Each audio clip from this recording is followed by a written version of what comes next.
Welcome to dream education. दोस्तों, आज है 24 अगस्त और आज मैं आप सबों के लिए करंट अफेयर के टॉप 10 क्वेश्चन करवाने जा रहा हूं और साथ में इससे जुड़े सभी क्वेश्चन के पॉइंटों को भी डिस्कस करते चलूँगा। सो दोस्तों, वीडियो शुरू से अंत तक देखिएगा। और हाँ दोस्तों, अगर अभी तक आपने हमारे चैनल को लाइक और सब्सक्राइब नहीं किया है तो दोस्तों लाइक और सब्सक्राइब कर लें और बेल के आइकन को भी दबा दें ताकि नए से नए वीडियो का अपडेट सबसे पहले आपके पास पहुंच सके। चलिए चलते हैं आज के पहले प्रश्न की ओर। देखते हैं आज का पहला प्रश्न कौन सा है। भारत के पूर्वोत्तर का सबसे स्वच्छ शहर कौन सा घोषित हुआ है? तो इसका सही उत्तर हो जाएगा दोस्तों ऑप्शन बी, जोरहाट। ये असम में पड़ता है। ठीक है दोस्तों, अब बात कर लेते हैं इससे जुड़े कुछ मोस्ट इम्पोर्टेंट पॉइंट की। तो दोस्तों, असम के सीएम सर्बानंद सोनोवाल हैं, ठीक है, जो कि बीजेपी के नेता हैं। दूसरी बात करते हैं, असम की राजधानी दिसपुर है।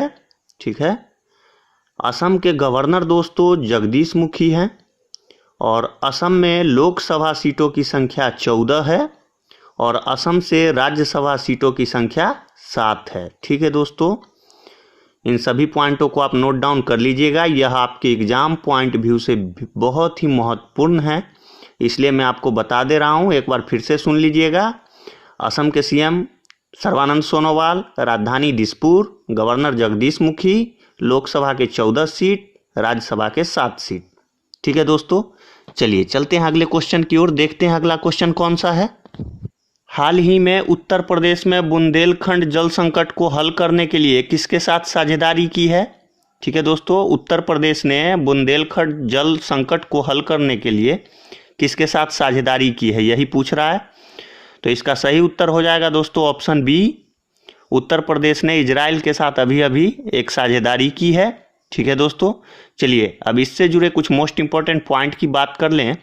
तो दोस्तों पहला पॉइंट लिख लीजिएगा, यह जल के संकटों का समाधान करने का उद्देश्य है। ठीक है, इस समझौता के तहत। अब दूसरी बात कर लें कि यूपी के मुख्यमंत्री कौन हैं। तो जैसा कि आप सभी जानते हैं दोस्तों, यूपी के मुख्यमंत्री आदित्यनाथ हैं, योगी आदित्यनाथ। ठीक है दोस्तों, दूसरा है यूपी के राज्यपाल कौन है। तो राज्यपाल दोस्तों आनंदीबेन पटेल हैं और यूपी की राजधानी तो आप सभी जानते ही हैं, लखनऊ है। ठीक है दोस्तों, अब बात कर लेते हैं इजराइल के पीएम कौन है। तो इजराइल के बेंजामिन नेतन्याहू हैं। ठीक है, और इजराइल की राजधानी जेरूसलम है दोस्तों, और इजराइल की मुद्रा का नाम इजराई नई साकेल है। ठीक है, शॉर्ट में इसको सेकेल बोलते हैं, सेकेल याद कर लीजिएगा आप लोग। इजराइल की मुद्रा सेकेल है, पीएम बेंजामिन नेतन्याहू, राजधानी जेरूसलम। ठीक है दोस्तों, उम्मीद करते हैं आपने सभी पॉइंटों को अच्छे से नोट डाउन किया होगा। और हाँ दोस्तों, अगर अभी तक आपने हमारे वीडियो को लाइक और सब्सक्राइब नहीं किया है तो प्लीज़ लाइक और सब्सक्राइब कर लें और बेल के आइकन को भी दबा दें ताकि नए से नए वीडियो का अपडेट सबसे पहले आपके पास पहुँच सके। ठीक है दोस्तों, चलिए चलते हैं अगले क्वेश्चन की ओर। देखते हैं अगला क्वेश्चन कौन सा है। हाल ही में इंडिया कोस्ट गार्ड ने इंटरसेप्टर बोट ICGS C454 जलावतरण कहाँ पर किया है? ठीक है दोस्तों, तो इसका सही उत्तर हो जाएगा ऑप्शन बी, हाल ही में इंडिया कोस्ट गार्ड ने यह बोट को उतारा है सूरत में, जो कि आपका गुजरात में पड़ता है। ठीक है दोस्तों, अब बात कर लेते हैं इससे जुड़े कुछ मोस्ट इंपॉर्टेंट पॉइंट की जो आपको नोट डाउन करना है। तो दोस्तों इस बोट का निर्माण लर्सन एंड टुब्रो कंपनी यानी L&T ने किया है। ठीक है, इसका निर्माण L&T ने किया है। दूसरी बात कर लें, इसकी गति दोस्तों अगर समुद्री मील में मापा जाए तो 45 समुद्री मील होता है और ऐसे अगर किलोमीटर में देखा जाए तो 83 किलोमीटर पर आवर की गति से यह चलेगी। इस बोट की लंबाई दोस्तों 27 मीटर की होगी। ठीक है, अब सबसे ज़्यादा मोस्ट इम्पॉर्टेंट पॉइंट की बात करें इस क्वेश्चन की, तो ये है दोस्तों कि भारतीय तटरक्षक बल के महानिदेशक कौन हैं। ठीक है, तो इसको नोट डाउन कीजिएगा, इनका नाम है कृष्णा स्वामी नटराजन। ठीक है, कृष्णा स्वामी नटराजन। ठीक है दोस्तों, चलिए चलते हैं अगले क्वेश्चन की ओर। उम्मीद करते हैं आपने सभी पॉइंटों को नोट डाउन किया होगा। देखते हैं आज का अगला प्रश्न कौन सा है। हाल ही में किसने ग्रीन डिपॉजिट प्रोग्राम कार्यक्रम की शुरुआत की है? ठीक है दोस्तों, तो इसका सही उत्तर हो जाएगा ऑप्शन बी, HSBC ने हाल ही में ग्रीन डिपॉजिट प्रोग्राम की शुरुआत की है। अब बात कर लेते हैं इससे जुड़े कुछ मोस्ट इम्पोर्टेंट पॉइंट की। तो दोस्तों, यह योजना विशेष रूप से कॉरपोरेट ग्राहक के लिए चालू किया गया है। ठीक है, अब अगला पॉइंट की बात करें तो इस कार्यक्रम के तहत बैंक में डिपॉजिट का उपयोग ग्रीन पहल यानी पर्यावरण के अनुकूल परियोजना के लिए किया जाएगा। ठीक है दोस्तों, पर्यावरण को बढ़ावा देने के लिए। अब बात करते हैं दोस्तों, HSBC का मुख्यालय कहाँ है? तो इसका मुख्यालय लंदन में है। ठीक है दोस्तों, उम्मीद करते हैं आपने सभी पॉइंटों को नोट डाउन किया होगा। दोस्तों, हमारे चैनल को लाइक और सब्सक्राइब जरूर कीजिएगा, इससे हमें मोटिवेशन मिलेगा और आपको सबसे पहले हमारा वीडियो मिलेगा। ठीक है दोस्तों, चलिए चलते हैं अगले क्वेश्चन की ओर, देखते हैं अगला क्वेश्चन कौन सा है। हाल ही में किसने स्विट्जरलैंड स्थित हेल्थ लॉजिस्टिक के साथ एक समझौता किया है? तो इसका सही उत्तर हो जाएगा दोस्तों ऑप्शन बी, IIM कोझिकोड ने हाल फिलहाल में ही स्विट्जरलैंड स्थित लॉजिस्टिक के साथ समझौता किया है। ठीक है दोस्तों, अब बात कर लेते हैं इससे जुड़े पॉइंट की। तो इस समझौता द्वारा दोस्तों इस क्षेत्र में परामर्श सेवाएं प्रदान करने के साथ साथ संयुक्त राष्ट्र निकायों, सरकारी संस्थानों और गैर सरकारी संगठनों और मानवीय समुदायों को लॉजिस्टिक प्रशिक्षण प्रदान किया जाएगा। ठीक है दोस्तों, चलिए चलते हैं अगले क्वेश्चन की ओर, देखते हैं अगला क्वेश्चन कौन सा है। किस राज्य में एक संकल्प बुजुर्गों के नाम से अभियान चलाया जा रहा है? तो दोस्तों इसका सही उत्तर हो जाएगा ऑप्शन बी, मध्य प्रदेश के छतरपुर में एक संकल्प बुजुर्गों के नाम से अभियान चलाया जा रहा है। अब बात करते हैं दोस्तों यह अभियान है क्या। ठीक है, तो इस योजना के तहत कोरोना काल में बुजुर्ग व्यक्तियों और जो असहाय व्यक्ति हैं उनको खाने पीने, रहने इत्यादि का ध्यान पुलिस द्वारा रखा जा रहा है। ठीक है दोस्तों, और MP पुलिस की बात करें, अगर MP पुलिस के आदर्श वाक्य की, तो उनका आदर्श वाक्य भी है देशभक्ति और जन सेवा। तो इसी के अनुरूप यह कार्यक्रम भी चलाया जा रहा है। ठीक है दोस्तों, अब बात कर लेते हैं अगले पॉइंट की कि मध्य प्रदेश के मुख्यमंत्री कौन हैं? तो दोस्तों जैसा कि आप सभी जानते हैं शिवराज सिंह चौहान जी हैं, जो कि BJP के नेता हैं।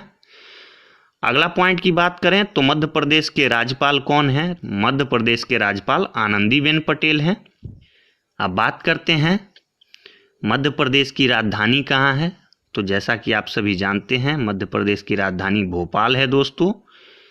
हाँ दोस्तों, एग्जाम में ग्रुप D और NTPC में ज़्यादातर इस बातों को पूछा जाता है, लोकसभा और राज्यसभा के सीटों की संख्या, इसलिए आज मैंने इसको भी इंक्लूड किया है। आप लोग इसको ज़रूर से ज़रूर नोट कीजिएगा।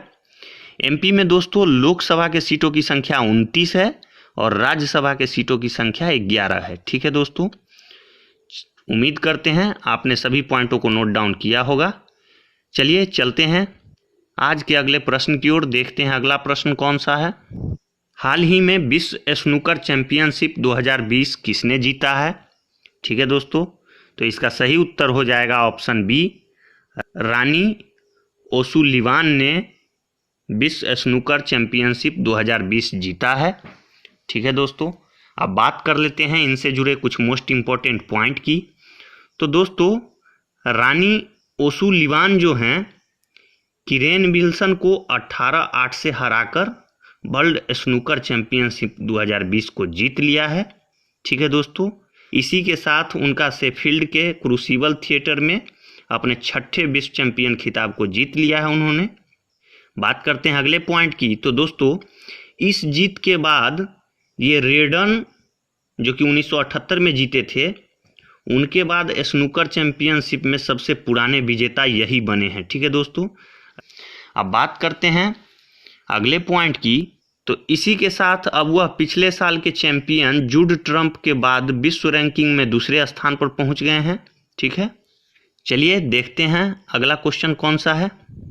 हाल ही में किनको नया चुनाव आयुक्त बनाया गया है?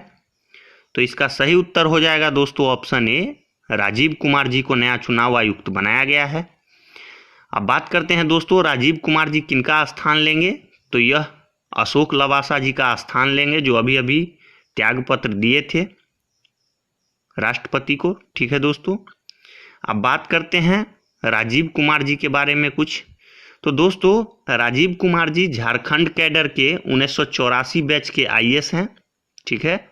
2019 में वित्त सचिव भी रह चुके हैं दोस्तों यह, और इन्होंने ही 10 सार्वजनिक क्षेत्रों के बैंकों को 4 बैंकों में विलय करने की जो बात हुई थी उसमें प्रमुख भूमिका इन्होंने ही निभाया था। ठीक है दोस्तों, यानी 10 बैंकों का विलय करके 4 बैंक बना दिया गया था पिछले साल, उसी की बात कर रहा है ये।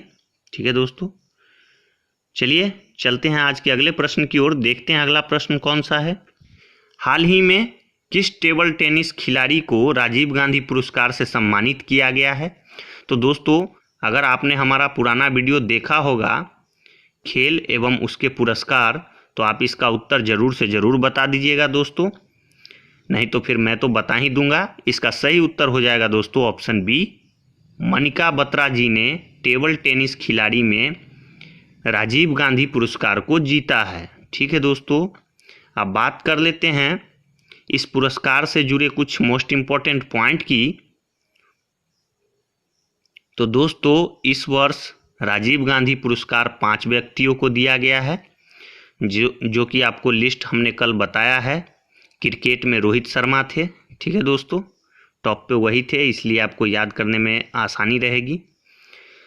अब बात करते हैं दोस्तों, राजीव गांधी पुरस्कार में कितने की राशि दी जाती है। तो दोस्तों, इसमें 7.5 लाख रुपया यानी 7.5 लाख रुपया दी जाती है। ठीक है। इसकी शुरुआत दोस्तों 1991 से 1992 के बीच में हुई थी। ठीक है। उम्मीद करते हैं आपने सभी पॉइंटों को अच्छे से नोट डाउन किया होगा। चलिए चलते हैं आज के अगले प्रश्न की ओर। देखते हैं अगला प्रश्न कौन सा है। हाल ही में हुए स्वच्छता सर्वेक्षण रिपोर्ट में देश का सबसे स्वच्छ छावनी किसको घोषित किया गया है। तो इसका सही उत्तर हो जाएगा दोस्तों ऑप्शन ए, जालंधर कैंट को देश का सबसे स्वच्छ छावनी घोषित किया गया है। अब बात कर लेते हैं दोस्तों, नंबर 2 पे कौन था। तो नंबर 2 पे दिल्ली कैंट था। नंबर 3 पे दोस्तों मेरठ कैंट था। ठीक है। उम्मीद करते हैं आपने सभी पॉइंटों को अच्छे से नोट डाउन किया होगा। तो दोस्तों, कैसा लगा आज का यह वीडियो कमेंट में ज़रूर बताइएगा। आज के लिए इतना ही। Thanks for watching.